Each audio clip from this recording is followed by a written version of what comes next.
Hola, ¿qué tal? ¿Cómo les va? Muy buenas tardes a todos. Un placer, como siempre, estar aquí en Doctor C con mi querida compañera Luciana Arias, a quien saludo ¿Qué tal, Doctor en este instante con ese color rosa. Las chicas de fucsia. vestuario, unas genias, ahí me consiguieron este color que nos encanta. Yo también agarré un saquito. Vos estás precioso. Un saquito de arriba. Precioso, precioso. Bueno, vamos a mandarte un buen oftalmólogo para que... No, ya. Digo, eso sí tengo que ir, pero lejos veo bien. Bueno, ¿qué tenemos para hoy? Bueno, tenemos mucha información y tenemos, por supuesto, nuestra historia de vida de cada emisión de Doctor C. Vamos a estar con Elena Vega. Ella ya, por supuesto, está aquí. Y es una joven que tiene los órganos invertidos. Tiene al revés, para decirlo en criollo, los órganos donde, como habitualmente los tenemos el grueso de la población. Así que va a estar contándonos su historia porque lo supo hace tan solo 12 años. Muchas veces en los medios hablamos, cuando hay un incidente de tránsito, cuando hay una pelea, una puñalada, un tiro, de neumotórax y hemotórax. Estamos aquí con el doctor Héctor Rivero, que es cirujano torácico y nos va a explicar cuál es la diferencia entre cada uno de ellos y de qué se trata el hemo y neumotórax. Y además estamos en temporada alta, seguramente en casa pasó, algún familiar o a vos mismo, de dolor de garganta, de disfonías. Bueno, ¿cuándo es crónica? ¿Cuándo es algo que es pasajero? Vamos a conversar al respecto con la doctora Estela Cuevas. Si yo te digo, te duele la espalda, te duele la cabeza, ¿cuántas veces has tomado algún analgésico, te has automedicado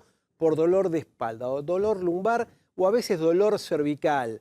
Hay una especie de sobreindicación, de sobreestimación de lo que es la cervicalgia. La gente dice, no, deben ser las cervicales. Estamos aquí en el estudio con el doctor Pablo Pizzi, que es médico especialista en columna, y vamos a hablar acerca de estos problemas. Es Pablo Rizzi, no Pizzi. Bueno, y además lo que no puede faltar también, jugar acá en el estudio, jugar con los doctores, jugar con Elena y también jugar en casa, las trivias del Doctor C en un ratito nada más. Ya estamos. Ya venimos.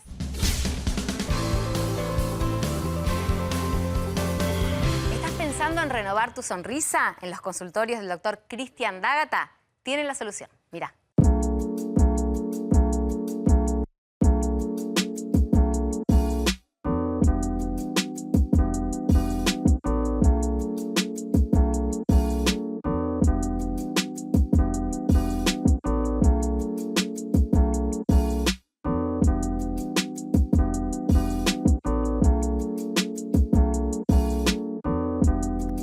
ANDAR, obra social de viajantes vendedores de la República Argentina. Planes de salud para empleados en relación de dependencia, monotributistas y particulares. Solicita un asesor comercial al 0810-345-0184.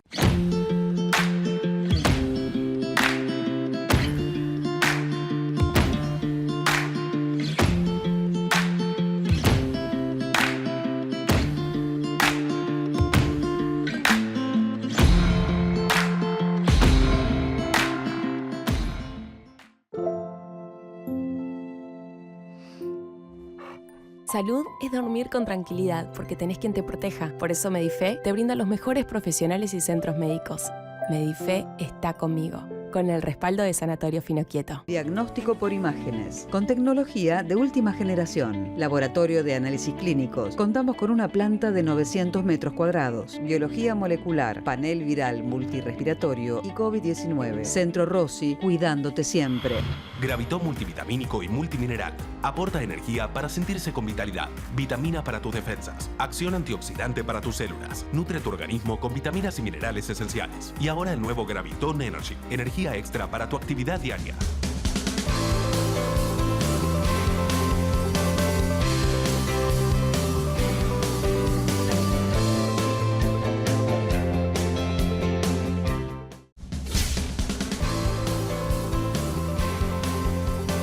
Existe una malformación congénita poco frecuente, 1 cada 10.000 casos, cada 10.000 nacimientos. Estamos aquí en el estudio con Elena Vega, que tiene una condición especial. Se llama situs inversus completo, total. Ahora la gente se pregunta qué es un situs inversus y me gustaría que vos nos expliques de qué se trata esta condición que vos tenés. Yo lo que tengo, lo único que sé es que tengo todos los órganos invertidos. ¿Qué significa esto? Que tenés invertidos los órganos del tórax y también del abdomen. Todos, sí, total. ¿Y cómo te descubriste esta condición? Porque dije recién, creo que lo dije, que es hereditario. ¿Alguien en tu familia tiene este tipo de condición? No, nadie. Nadie, yo sola. O al menos hasta lo que vos Hasta- sabés, hasta ¿no? lo que Porque yo por ahí sé, pudo haber sí. habido quizás, digo yo. En otra generación a lo mejor, anteriores. sí. ¿Y Puede cómo fue? ser, pero- Te preguntaba el doctor, ¿cómo fue que lo supiste, lo descubriste? Yo supe de nacimiento que tenía el corazón solamente del lado derecho.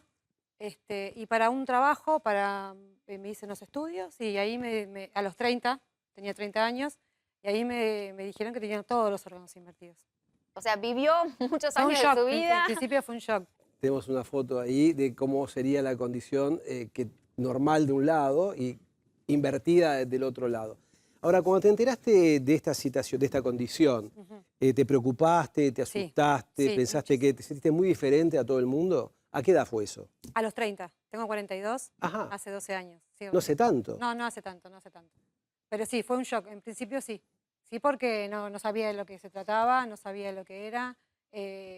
En ese tiempo internet, no había, o sea, tenías que entrar en una compu, revisé, busqué, pero no había mucha información. ¿Y qué te dijeron los médicos? Los médicos, después cuando yo salí que me contaron, en realidad el que me dijo fue el que me hizo la placa. Ujú. Después yo me fui a mi casa, asustada, porque nadie más me dio una información. Después me llamó el dueño de la clínica, el director de la clínica. ¿Eso dónde fue? ¿En Ciudad de Buenos Aires, la En provincia? En Buenos Aires, sí. Y ahí me llamó por teléfono, a él le habían dicho que yo salí muy asustada y me llamó básicamente para explicarme. Me explicó que era totalmente normal, que iba a tener una vida normal. Es Hasta ahí, como que hasta ahí bajé claro, pero ahí sabías que tenías el tórax invertido.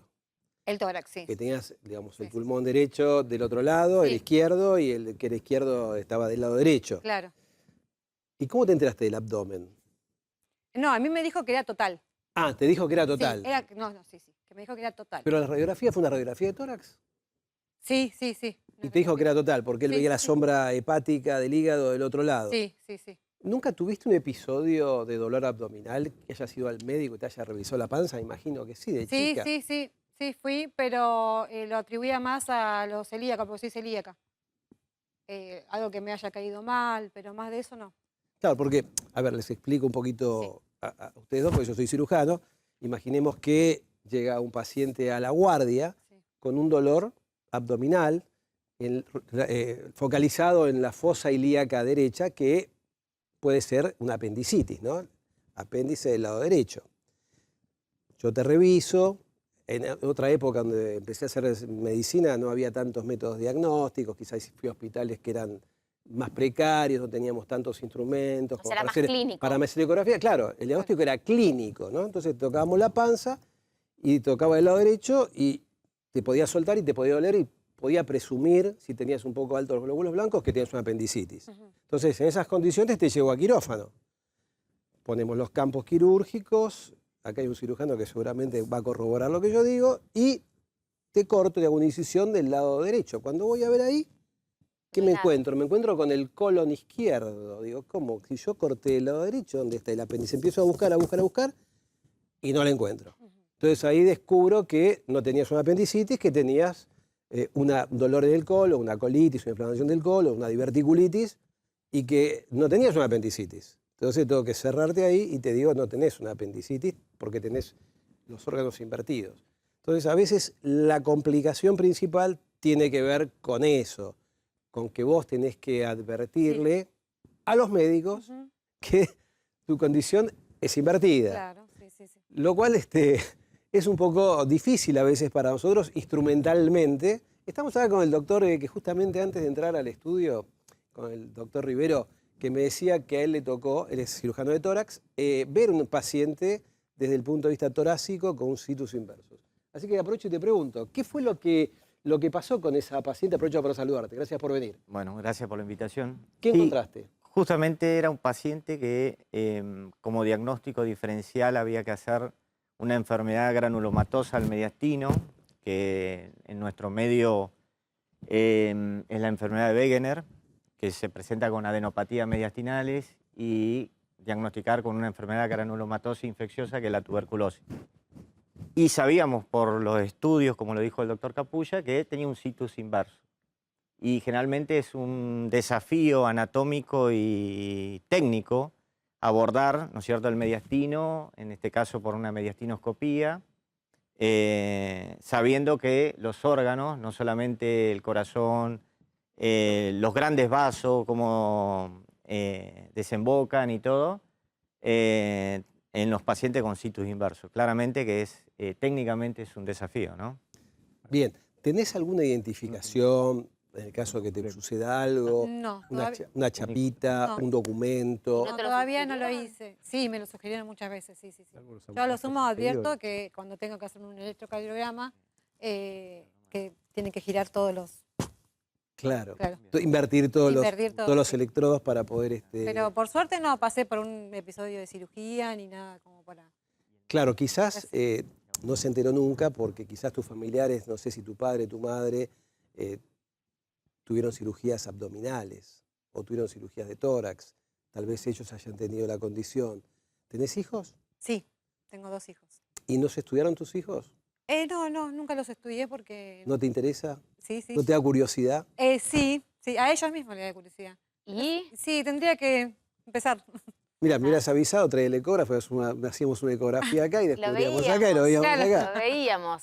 No, digo porque lo que te señala el doctor, no es importante tener la información claro, para cualquier caso y para que los médicos también puedan manejarse con más tranquilidad o ir más sobre seguro, ¿no? Sí. ¿Y qué es lo que te recomendaron usar?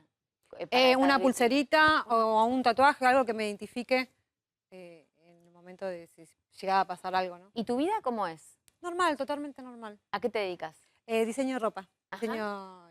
diseño de indumentaria. Bien. Bueno, es interesante lo que decís, ¿no? Porque hace un tiempo empecé a hablar de tatuajes. Yo soy padrino de la Fundación Mandinga. Yo no era una persona que me gustaban los tatuajes, pero a través de conocer a Diego Staropoli, el titular de Mandinga, vi que tenía un fin médico los tatuajes, ¿no? Las mujeres mastectomizadas, se le tatúa la areola y pezón, gente quemada, se disimula esas cicatrices tremendas de las quemaduras con tatuajes. Y esto que decís vos, poner una condición, paciente con diabetes, el grupo sanguíneo, paciente con epilepsia, y vos tenés que poner paciente con situs inversus para que en el caso de tener un episodio y que te suceda algo donde vos no tenés el estado de conciencia que te permita poder decirlo, tenerlo de alguna manera tatuado en tu cuerpo para que alguien lo pueda visualizar. Porque es un documento, una plaquita, se puede perder, te la pueden robar en este país, te pasa algo y te roban en vez de ayudarte a veces, ¿no? Entonces digo, bueno, lo que no te pueden robar es tu tatuaje y de ese modo vos te identificás. Claro, ¿Te sentís diferente? No. Te sentís exactamente igual. Sí. ¿Los partos fueron normales? Parto normal, sí. Cuando tuviste los partos, ¿ya sabías que tenías situs inversus o no? No. Claro, supe eso después. quiero decir, los órganos mediales no se modifican. La vejiga, el útero. Esos son los que están en el medio medial. Claro, están en el medio. Esos no se modifican, son órganos impares, están en el medio. No. Quizás lo que tenés seguramente, el riñón, que del lado normalmente una persona habitualmente lo tiene más descendido del lado derecho, vos lo tenés más ascendido porque está del lado izquierdo, o sea, el derecho está del lado izquierdo. Entonces, esas cosas tenés que avisarlas, por supuesto, siempre, y tendrás tus recaudos. Pero la verdad es que desde el punto de vista médico no existe ninguna alteración en esto. Yo, de curioso, me encantaría que le hagas un día a tus hijos una ecografía abdominal y una placa de tórax para saber si tiene un situs inversus, porque, como decía el doctor recién, ¿no? Técnicamente muchos dispositivos están preparados para ponerlos de determinada manera. Y si uno no sabe la situación, la condición, puede generar alguna confusión en nosotros los médicos y por eso es importante. Claro, Vos nos contactaste a nosotros a través de Instagram. De Instagram, ¿pero qué ves este programa vos? Sí, yo lo veía. Acá tenemos una televidente, muy bien. Porque me encantó, porque claro, estoy acordando ahora que vos nos escribiste, que era un tema que para vos era interesante. y que quizás hay gente, mucha gente, que quizás estamos hablando de 1 en 10.000, que no debe saber que tiene esta condición y que a veces aparece por una radiografía, Claro, una claro. ecografía común, y que es importante saberlo, que no va a modificar tu condición de salud en toda tu vida, pero sí es importante para el caso de que uno tuviera que hacer alguna intervención, saber que está todo invertido. Doc, te hago una pregunta a vos, para alguien que a lo mejor pueda estar viéndolo y tenga esta condición. ¿Tienen que chequearse de alguna otra forma? ¿Tienen que tener, más allá de advertirlo, quizás de esta forma, por ejemplo, con un tatuaje en el cuerpo, tienen que tener algún tipo de, digamos, cuidado en particular? No, el mismo cuidado que tenés vos y que tengo yo, exactamente igual. Así que... en ese sentido- Convivir con la condición. Sí, Claro. mira, sos la segunda persona que conozco con situs inversus completo en los años que tengo de vida. Así O que sea, no ¿puede es suceder poco con frecuente. algunos órganos y no con todos? No. El corazón. Cuando es inversus es todo, Ok. completo. Como en el caso ese Claro. es todo está invertido. Ujú. Salvo, como te dije, los órganos mediales, Ujú. que puede ser tórax solo o abdomen solo. Bien, Bueno, ¿Y corazón solo? Sí, también. sí, pero se modifica todo. Ah, claro. Se modifica todo el tórax se modifica. Ujú. Está Bueno, todo acomodado de una te vas manera con más como un información. rompecabezas. Sí. Bueno, un placer que hayas venido. Gracias, Gracias, Doc, gracias. por tu inquietud, porque siempre decimos, ¿no?, en este programa que aquellas personas que tengan una condición especial y la quieren contar, porque tener alguna condición especial no significa estar avergonzarse de eso. A veces digo, a la gente le da vergüenza, y a mí me pasa con algunos pacientes que dice, digo, tiene hipertensión arterial, y te dice, y no, un poquito. Si tenés hipertensión, tenés hipertensión. Si tenés una condición que tenés diabetes, y está bueno asumirlo para actuar en consecuencia. Ahí tenemos nuestro mail para que nos puedan escribir. drc@america2.com.ar, drc@america2.com.ar, ahí nos podés contar tu situación, tu condición, tu historia y vamos a hablar de eso. Bien, muchísimas gracias. Bueno, tenemos noticias médicas, el resumen de todas las semanas en la voz de David Cablín. Son estas, míralas.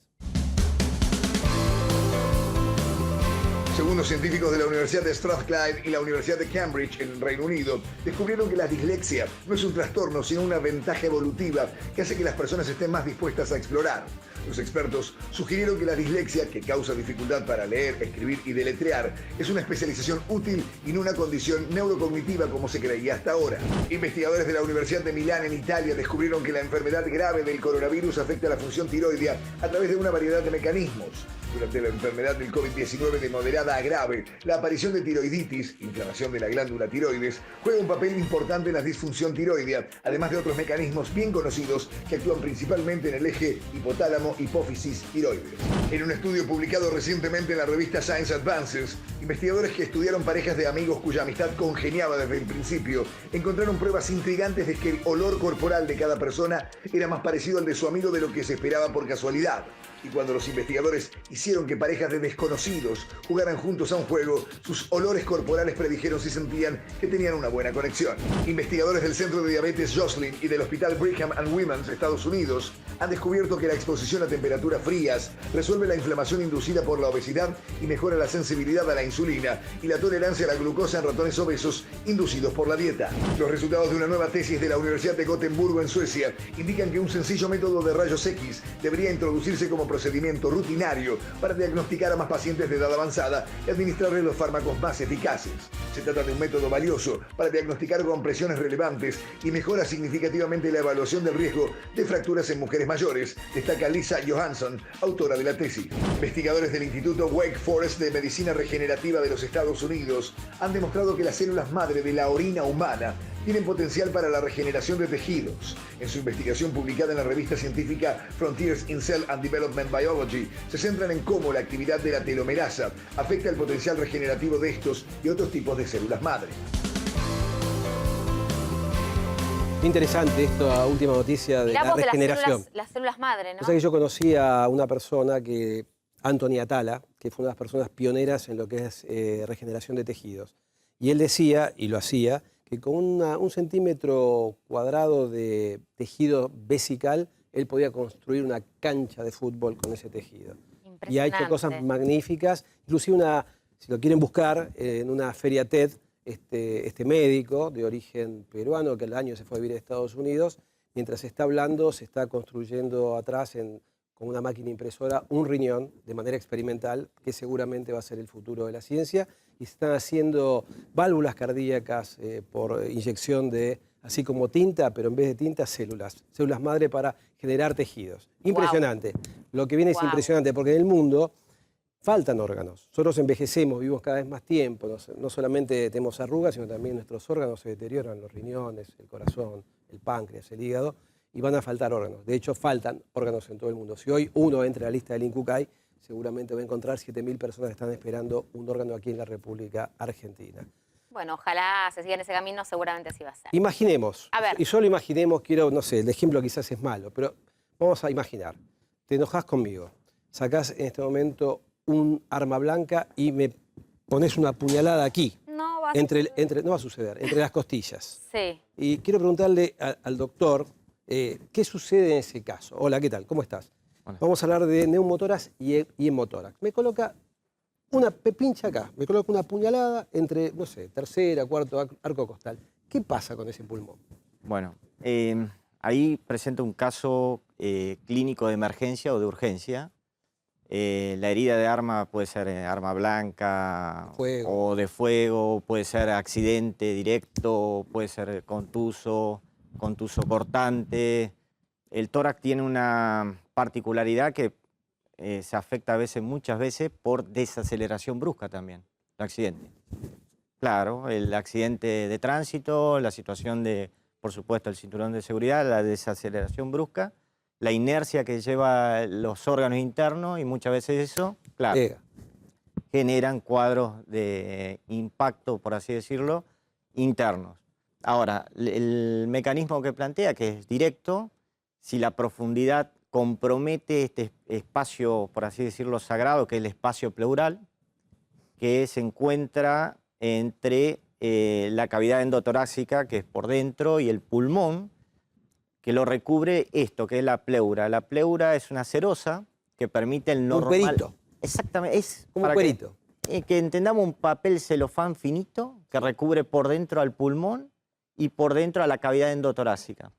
Que eso permite que los órganos, el pulmón, el corazón, el normal funcionamiento y la fricción no pasa a ser una fricción patológica. Cuando se afecta, claramente que la presencia de aire, el neumotórax, afecta este normal funcionamiento. El pulmón que tiene una presión negativa en este espacio se convierte en positiva y el pulmón se colapsa, porque disminuye la tensión superficial. O sea, ¿Qué quiere decir que se colapsa el pulmón? El pulmón, para que entendamos, es como si fuese una esponja de aire y sangre.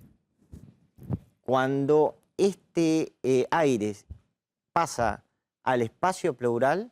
El espacio pleural es el espacio que está entre la pleura, que es esa telita del lado de adentro, y el pulmón tiene otra telita, Exacto. entre esas dos telitas. Pleura visceral, pleura parietal. Es un espacio virtual. Normalmente ahí no existe ni aire ni líquido. O sea, no hay nada. 5 mililitros de un líquido rico en ácido hialurónico que permite esto, el frote normal de la expansión del pulmón, el corazón que late. Cuando esto se convierte en real, esto deja de ser virtual, el pulmón se cae, se colapsa. Queda como una pelotita. Una pelotita. ¿Qué repercute esto de acuerdo al grado de colapso de este pulmón? Y si es derecho o es izquierdo. En el caso que plantea el doctor, es una herida de arma blanca o con ingreso a la cavidad torácica, por supuesto la afectación del pulmón, más allá de la pérdida de aire, también está la pérdida de sangre. Claro. Porque el corazón, o sea, el pulmón maneja también una rica cantidad de sangre. De sangre, exactamente.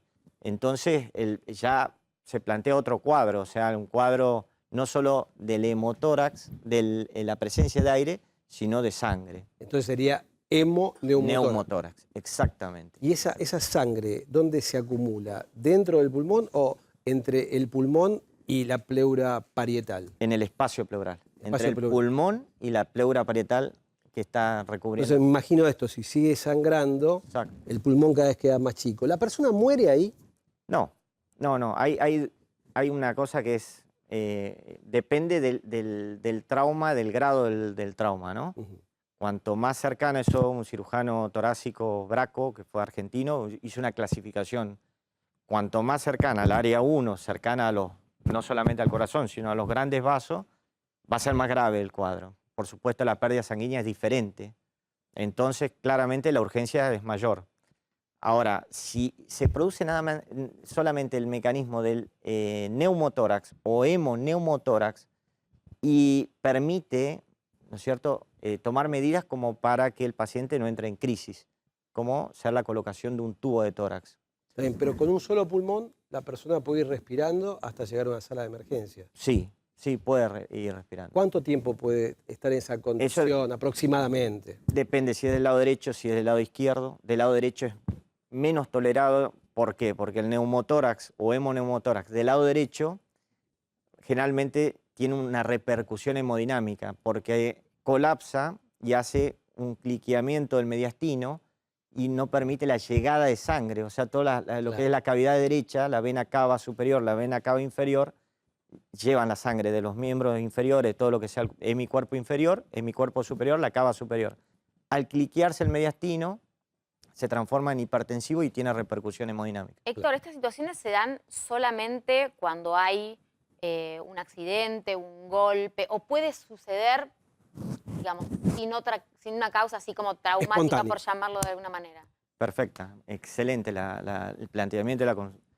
Existe lo que se llama neumotórax espontáneo, que se da en personas que no tienen una enfermedad de base.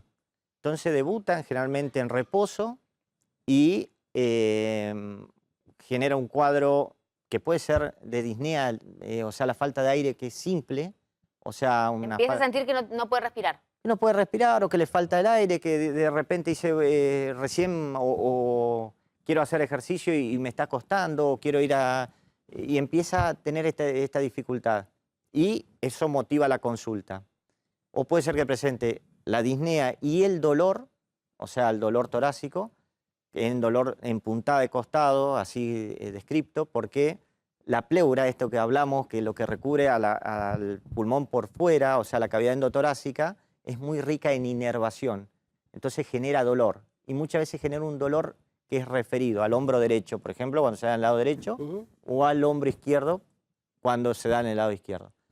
Entonces, falta de aire, dolor en una persona que no tenía una enfermedad pulmonar que se supiese, muchas veces es indicador o motiva la consulta, y con una placa de tórax o con la semiología, revisarlo al paciente, darse cuenta que no le entra el aire en ese hemitórax, que tiene ausencia del murmullo vesicular al apoyar el estetoscopio, o timpanismo cuando uno ausculta, tiene el diagnóstico de un neumotórax. ¿Una persona puede generar un neumotórax conteniendo un estornudo? Bueno, el aumento de la presión intratorácica, en valsalva, lo que se denomina... Cuando la persona se esfuerza cuando hace caca, por ejemplo. Sí. Hay algo que repetimos los médicos, que es uno no se enferma de lo que quiere, sino de lo que puede. Si hay algo que lo predisponga a la ruptura de una bulla, y acá viene como de un globo, digamos. Claro, sí. Claro. El pulmón que tenga alguna enfermedad que no fue diagnosticada, y acá viene la mala noticia. El hábito de fumar asociado al neumotórax, en forma directa. En forma directa. En los varones 20 veces más de probabilidades que en las mujeres. Las mujeres también, pero el fumar predispone. ¿Qué pasa si una persona, por ejemplo, tiene un incidente de tránsito y se perfora las dos pleuras? Hace un neumotórax bilateral. ¿Esa persona qué pasa? ¿Muere o puede tener posibilidad de recuperación? No, eso sí es manejo de la emergencia, ¿no es cierto? Es manejo del que lo asiste, y puede llevar ese neumotórax a no convertirlo en hipertensivo. ¿De qué forma? Es colocarle habitualmente se coloca un Avocat, algo que... Pincharlo. Pincharlo para drenar. Y claro, igualar las presiones con la atmosférica. De esa forma no se sigue aumentando la presión dentro de la cavidad torácica. Eso permite llegar a... No siempre existe esa posibilidad en un lugar donde no hay este tipo de instrumental. Existe una posibilidad, digamos, de emergencia, no sé, una lapicera o lo que sea para poder... Lo que pasa es que no es recomendable que sea realizado por personal no médico, ¿no? Porque claramente está descrito y todo la cuando hay una emergencia de una obstrucción de la tráquea, sí hacerla, Sí. pero en el tórax es más Es más difícil, complejo. más complejo. Más complejo. Es Bueno, interesantísimo el tema, ¿no? Sí, la verdad que sí, bueno, a dejarnos, nos deja pensando esta cuestión de que también puede suceder, por eso hay que hacerse chequeos. Imagino, ¿no? Sí, sí, más que todo la prevención, evitar el fumar, Ok, el cigarrillo. pasa por ahí. Bien, tenemos un informe. Sí, vamos a estar hablando en este informe de A24.com, Doc, de Súper ellas, interesante. de Súper ellas, interesante. de mujeres, pero también de ellos, ¿eh? Ah, por Porque eso te hay preguntaba. licenciados en obstetricia y que justamente, ¿qué es esto? Bueno, ¿qué son las obstétricas? A veces nos confundimos las palabras, ¿no? Los que no somos médicos Sí, o es médicas. obstetra, es obstétrica, Exacto, bueno. es partero. A ver, las parteras, los parteros también, pero en general suelen ser más bien mujeres. Esas personas que justamente se dedican, entre otras cosas, a que los chicos lleguen al mundo, que acompañan a las mamás en el trabajo de parto, pero que hacen un montón de otras cosas más y que en muchos casos, por los propios profesionales de la medicina, no están reconocidas. Y eso les trae un montón de complicaciones, incluso no solamente a ellas como profesionales, sino también a la gente, a las comunidades que atienden. Nos decían justamente cuando hicimos este informe en el Congreso Nacional que en cada salita del país seguramente vas a encontrar una enfermera y también una obstétrica. Bueno, en este informe de A24.com te contamos quiénes son, qué hacen y por qué es importante que ellas tengan su propia ley.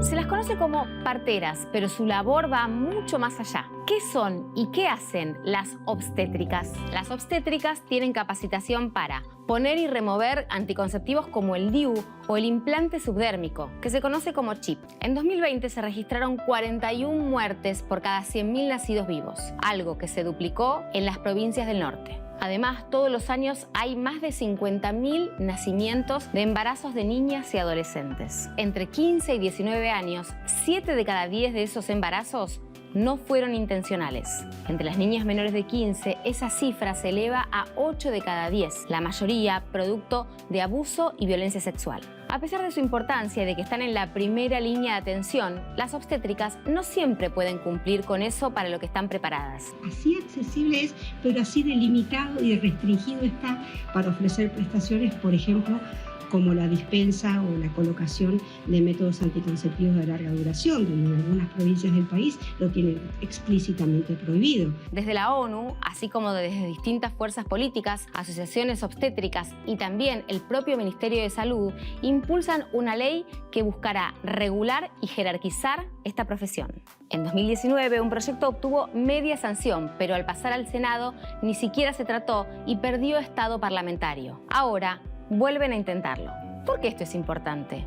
Porque la ley actual es de 1967 y las considera como auxiliares de la medicina, cuando en realidad cumplen un rol central. En la Argentina se consiguieron legislación y políticas que amplían derechos, entre ellas la Ley de Salud Sexual y Reproductiva y la de parto respetado. También la de interrupción voluntaria del embarazo y la de los 1000 días, que apunta a la atención durante el embarazo y la primera infancia. Sin embargo, estos avances no se acompañaron aún con el reconocimiento a este personal básico para que se cumplan el acceso a la salud sexual y reproductiva con perspectiva de género.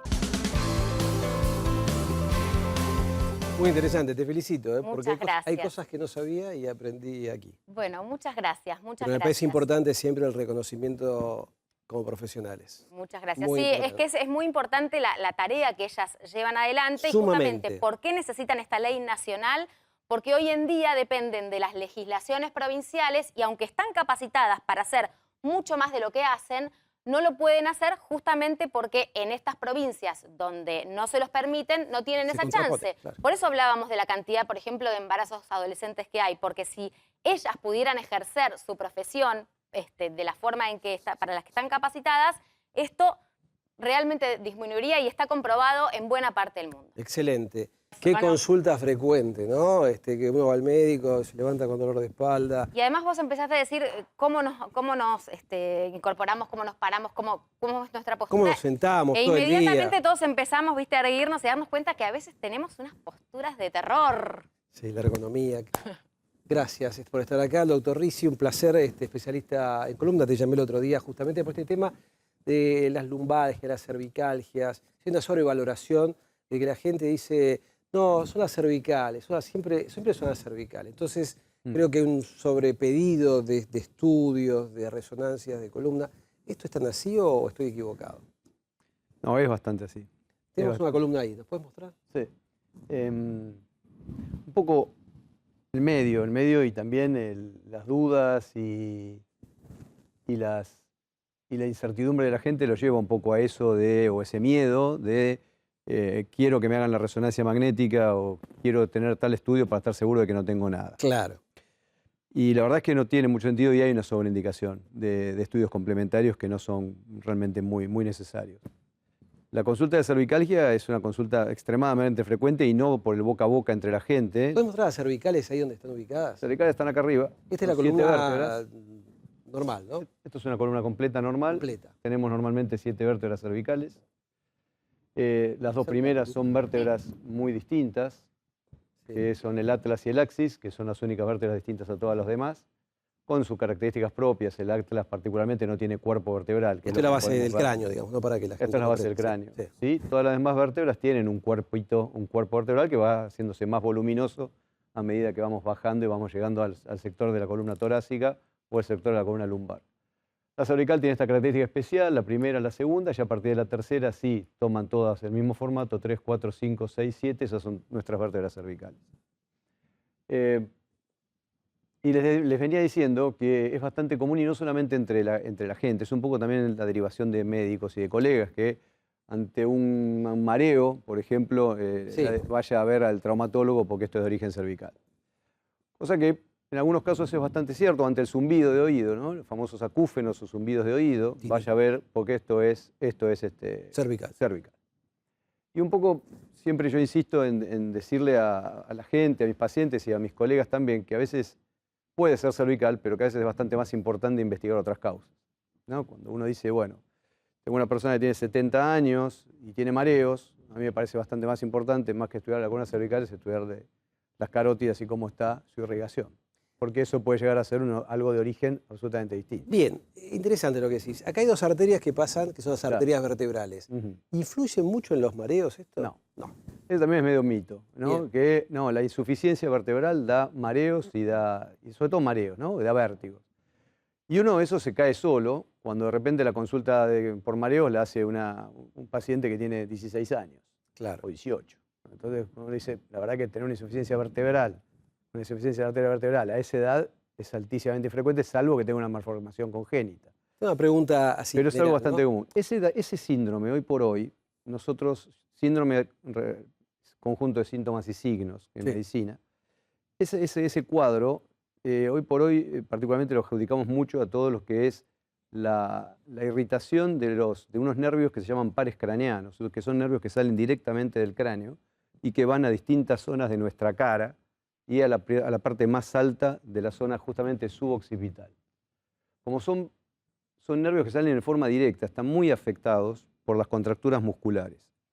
Entonces, cuando uno empieza a interrogar, el paciente dice, tengo mareo, pero también siento algo raro que me viene por acá. Y eso es otro de los nervios que es el quinto, ¿sí? Que es el quinto par, que es el trigémino. O dice, siento algo que me molesta en el ojo, y ese es el oftálmico, que es otro par craneano. Y así tenemos entonces el vértigo o el mareo que viene por la afectación del nervio auditivo.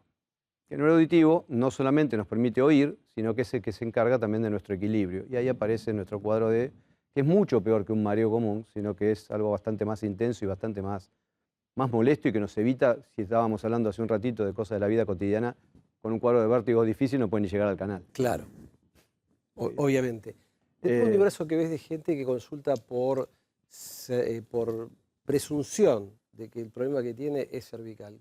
¿Cuántos realmente, sé que no es muy objetivo el número, qué porcentaje normalmente tienen relación con problemas cervicales? Muy pocos. O sea, la gran mayoría de la consulta cervical está mucho más relacionado con lo postural y con lo tensional, y a veces con la actividad laboral, con la posición fija frente a una computadora, con una posición fija a la que esté obligado una persona por su trabajo, que con una verdadera patología real. El problema que también tenemos en la cervical, que yo digo siempre, la columna cervical es la primera parte del esqueleto, y acá hay que desterrar algunos mitos también, es la parte de nuestro esqueleto que con mayor frecuencia hace lo que es la enfermedad degenerativa. La enfermedad degenerativa en medicina es todo aquello que viene de la mano del envejecimiento. Entonces, la parte del esqueleto que más frecuentemente se afecta es la columna cervical. Entonces, no es nada raro ver en una persona de 30 años, muy joven, que ya tiene cambios de discos un poquito viejos, que están un poquitito gastados, que puede aparecer un piquito del oro llamado médicamente osteofito. Y entonces a veces hasta va feo decirle a una persona que tiene 32 años, decir, Claro, tenés pico del oro. tenés pico del oro y tenés artrosis. Si una persona de artrosis me odia. Te odia, claro. Hay que, no se la puede ni No voy comprar. más No arriba. se quieren ni hacer No, cargo. no sé, ¿Y qué se exactamente. hace frente a eso? Absolutamente nada, porque si entendemos esto y le explicamos que tener un poco de artrosis y que tener un poco de discos gastaditos en la columna cervical es como que te empezaron a salir las primeras canas y te empezaron a aparecer las primeras arrugas. Y bueno, es solamente eso. Y eso no es enfermedad, es Claro. solamente un desgaste normal de todo nuestro esqueleto que empieza particularmente justamente en la columna cervical. Y los músculos, ¿no? Que sostienen, digo yo, así en términos absolutamente académicos, digamos, los huesos. Mm. Y las articulaciones, cuando los movemos, ¿ayudan a tratar de evitar que estas, digamos, patologías o estos desgastes puedan avanzar? Absolutamente. Ayuda sobre todo a sentirse mejor. Y justamente muchos de los tan comunes problemas y dolores cervicales los sacamos mucho más con ejercicios que con medicación, que con corticoides o con masajes o con kinesiología y sesiones de Claro, la famosa métodos kinesiología, las terapéuticos. 10 sesiones. No es que no sirvan, sirven bien aplicadas y siempre complementando las dos cosas, lo que es la fisioterapia y todos los métodos que ayuden a relajar la musculatura, a desinflamar, pero fundamentalmente yo insisto muchísimo en el tema de los ejercicios. Los ejercicios Hacer son los que... actividad física. Actividad física y ejercicios con el cuello a veces suaves y de elongación y de estiramiento son a veces mucho más efectivos y encima la cotidianeidad de esa actividad es a veces mucho más efectivo que ir al kinesiólogo 3 veces por semana o 2 veces por semana. No porque no sirva la kinesiología, insisto, sino que el problema está en la falta justamente de la frecuencia, ¿no? de esa cosa que uno necesita hacer todos los días. Yo insisto en decir, mucho de esto está relacionado con la actividad. Si vos todos los días obligás a tu columna cervical a una mala postura, a una tensión muscular, tensión nerviosa, todos los días tenés que hacer algo para combatir esa posición. Claro. Si no, te va a doler. ¿Tiene mucha importancia el tipo de almohada que uno utilice con respecto a la columna cervical o relativo es eso? No tiene importancia en generar patología. Ninguna almohada va a ser capaz de generar patología o de evitarla, eso no. Sí es una cuestión de comodidad y hay que tener en cuenta de cómo dormimos. Y habitualmente yo lo que recomiendo con respecto a la almohada, se pueden usar las cervicales, que son buenas, tienen que ser de buena calidad, si no son demasiado duras. La recomendación es, hay una otorrinolaringóloga y un especialista en tórax, la recomendación es dormir de costado, no dormir ni boca arriba porque roncamos y porque boca arriba además respiramos un poco peor. Y dormir boca abajo tampoco es bueno porque ahí forzamos a nuestra columna cervical a una posición de hiperextensión que nos va a dar dolor. Entonces la recomendación es dormir de costado y la almohada debe llenar el hueco para que nuestra cabeza quede alineada con nuestro tronco. Que ni caiga, que ni quede elevada para otro lado. Bueno, interesantísimo. Mirá, hablamos de este cachito, pero Claro, vas a venir a hablar de todo lo demás. Sí. Por último, Porque- algo fundamental, que yo insisto en hablar de voltear mitos, que lo que aprovecho porque si no volvemos a hablar de columna cervical. Es muy común, tengo rectificada la cervical. Lo Sí, habrán escuchado. total. Tengo rectificación cervical. Y otra cosa que digo siempre es, tengo rectificadas cervicales, la rectificación no es enfermedad.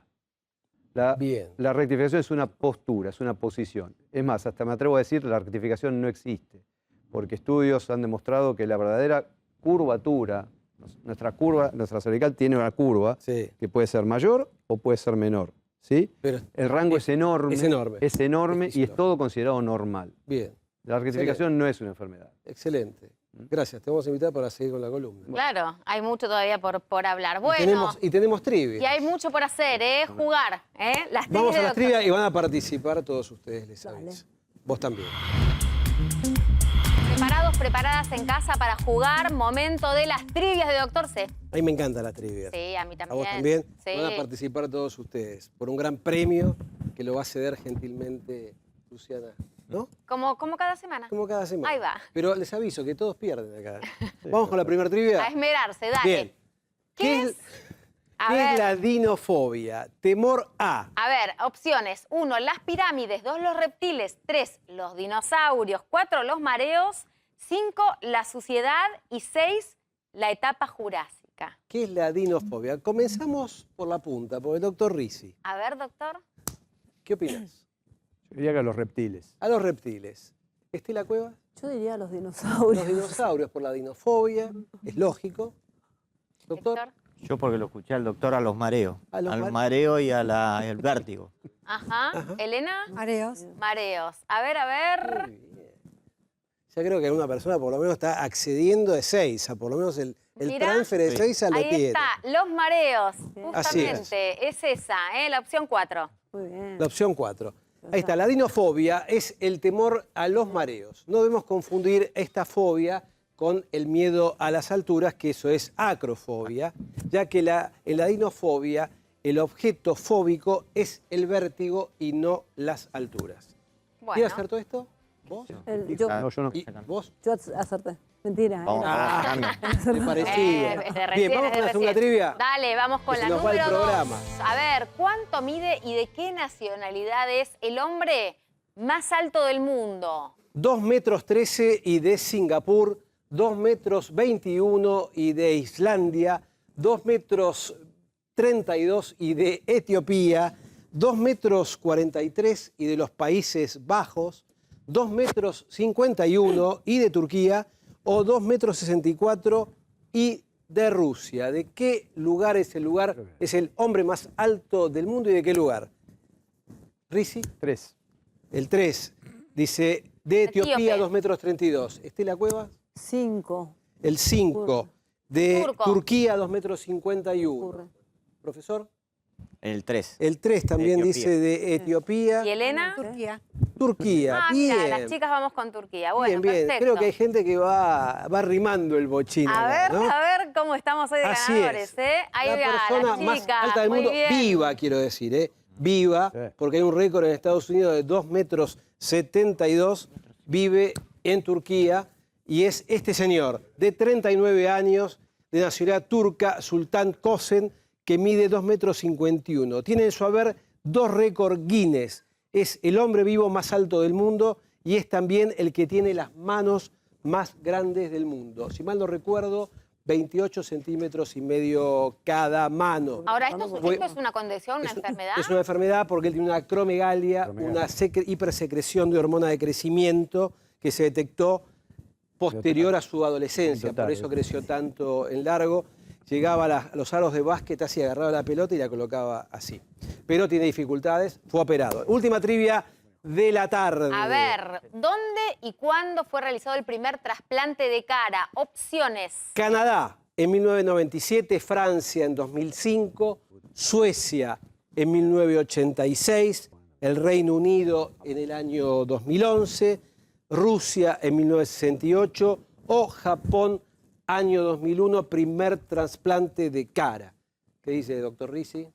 Escuché eso alguna vez, ¿no? No se termina de decidir, Pablo. El No Reino puede Unido. pasar, vamos, El Reino vení. Unido. El Reino Unido en 2011. Reino Unido 2011. Estela En Cueva. Japón. Japón. Francia, 2005. Francia 2005. ¿Y Elena? Francia. Francia 2005. Bueno, ¿cuántos adivinó usted? Vengo Sabe perdiendo muy con ella. Pero todas no acertó. No, no, no. No, pero Creo que va a quedar. Creo que va a Ella viene. la dama viene muy Sí, bien, viene muy ¿eh? bien. Bueno, bien. Te voy a decir, vamos ya con anda Elena. sacando el pasaje entonces. Así es, bueno. Tenemos el resultado. Es en Francia del año 2005, el primer trasplante de cara, una mujer que se llama Isabel Dinoir, se llamaba, fue la primera persona a recibir un trasplante parcial de cara con éxito. La intervención fue realizada por los cirujanos Bernard Duvachel y Jean-Michel Duvernard el 27 de noviembre del año 2005 en Francia. Recordemos que esta mujer había intentado suicidarse, había ingerido pastillas. Su perro, un perro labrador, trató de reanimarla. Claro, cuando ella se despierta estaba en un charco de sangre, el perro le había comido su nariz y su boca y la única posibilidad que tenía era hacer un trasplante de cara, que fue exitoso. Sucede que como tomó mucha medicación para no generar rechazo a ese trasplante, lamentablemente falleció hace unos años, después de 11 años de trasplantada, en Francia por un cáncer, lamentablemente. Pero tuvo esa sobrevida de 11 años. Sí, pero no murió por el trasplante. Bueno, hasta acá llegamos. Sí, claro. Estaba lindo, ¿no? Estaba para seguir. Estaba para seguir. Bueno, gracias por haber venido. Vamos a prometerles a lo mejor algún día una cuarta trivia, ¿eh? Sí, sí. Gracias por haber venido. Gracias, doctor Riz. Gracias, Estela. Gracias, Rubino. Gracias a vos. Nos cae todo el estudio. Te mando un beso.